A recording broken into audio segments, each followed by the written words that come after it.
So mga bossing, unboxing tayo ng ating mga binili sa TikTok, no? So bossing, itong ating seller po ay galing po ay kay Timo House. So si Timo House po ay legit na legit at pinagkakatiwalaan ko po. So tignan po natin kung ano yung ating chinek out sa kanya. Yan mga bossing. Yan. Yan, shielded na shielded mga bossing, napakaganda ng pagkabalot. Yan. Yan mga bossing, tignan natin kung ano po itong ating chinek out. Yan mga bossing, ano.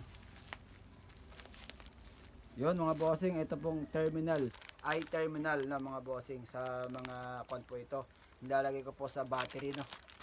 Sa pag nag-set up po tayo, kailangan po ng ating battery cord, ilalagay po natin itong i-connector or sinasabi na ng battery terminal. So legit na legit bossing.